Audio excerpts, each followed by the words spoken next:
is, the scriptures tells us that the altar will be reestablished, that a cornerstone will be set to measure the court of Israel. It never fully says that the sanctuary has to be built and completed.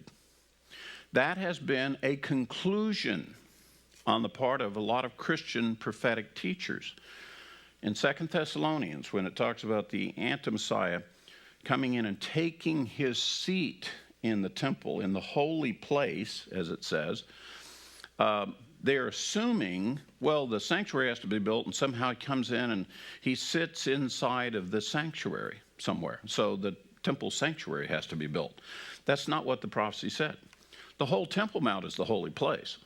If he takes a seat anywhere on the Temple Mount, it qualifies and satisfies that prophecy.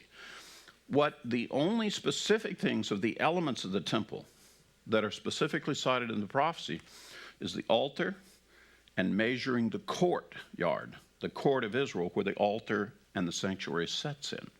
That's all that minimally is required to satisfy the prophecies of the Abomination of Desolation.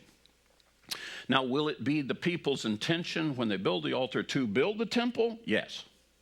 In other words, they build the altar for the purpose of building the sanctuary as well.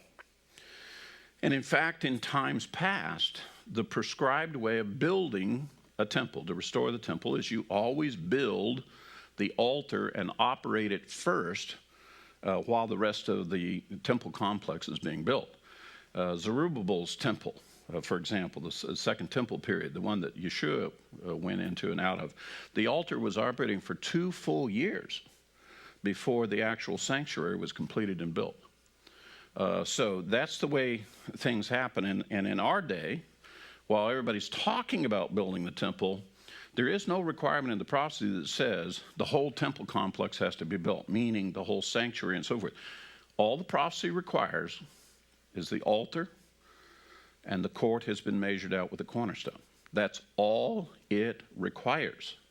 And we know that they're talking about building a temple. We know that when you set the cornerstone and when you build an altar, you're intending to build the temple, but there's no requirement in the prophecy that says all of that stuff has to be built before you can have an abomination of desolation.